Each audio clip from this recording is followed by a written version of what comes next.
Katie Wu to be your character that you have an opinion about. And when we were talking about what you were going to write on your letter to Mrs. Chatta, you were like, Katie Wu has a cold.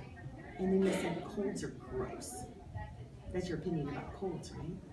So we're working on how to have an opinion about Katie Wu, because we're working on writing opinions about characters. So while you think colds are gross, and I agree, we need to think about Katie Wu. And we have to think, what do we think about Katie Wu? So one thing that I like to do is I like to go back and see what happened in this book and kind of see some things about Katie that might make us start thinking, what do I think about Katie? Okay? So kind of look through this and think, besides her being sick, what kind of person is Katie, do you think?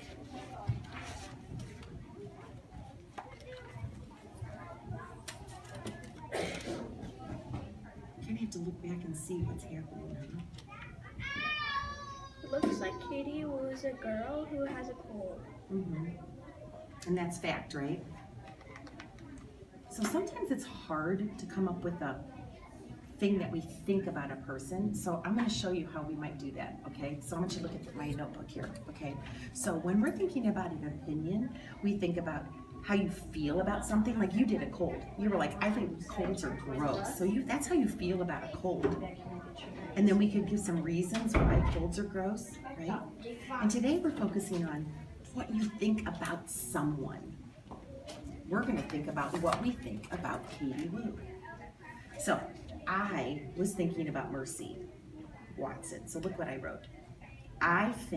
Here's what I think. I think Mercy Watson is a spoiled pig. That's what I think about Mercy. I think she's spoiled. Okay? So I'm thinking, what could you say about what you think about Katie Wu? So do you remember the story? She gets sick, yeah. But what do you think about Katie, like as a person? Like I thought Mercy was spoiled. I think about Katie. She's a nice girl that has a cold. Mm-hmm. So if I think that Katie's a nice girl, now we have to think about why we think that. We have to give some reasons why we think that. See, give reasons. So look what I did. I said that Mercy's spoiled, and then I said, I think this because, and here's my reason, she eats hot buttered toast. I've got that reason. I've got another reason. She also sleeps in a bed.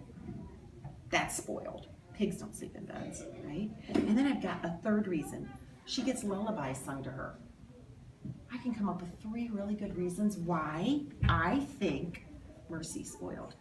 So let's see if we can practice why you think Katie's nice. What makes her nice?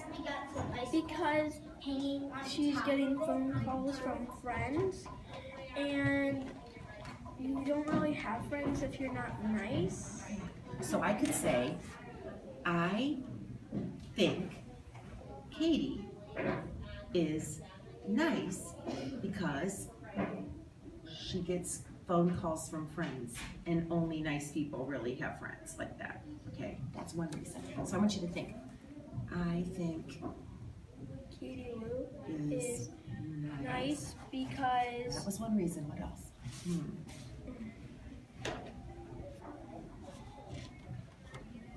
Here she is getting a phone call from a friend. people are like at school, they're thinking of Katie Wu. And they're probably feeling really bad for her because they're drawing pictures for her. So I'm starting to feel like she's not just nice, maybe she's a good Girl? or a good friend you're talking about. So you could have opinion that Katie Wu is nice, or you could have opinion that Katie Wu is a nice friend. And you have started to have all these reasons why. So you see what I did here is I kind of plugged it in. I think Katie Wu is a nice girl because, and then I gave reasons, right? So I have a place for you to jot those reasons down so that when you're ready to write your letter to Mrs. Chanda and you start to tell her why you think Katie Wu is a nice person, you have some ideas of why you think she's such a nice girl. You want to try writing that down real quick?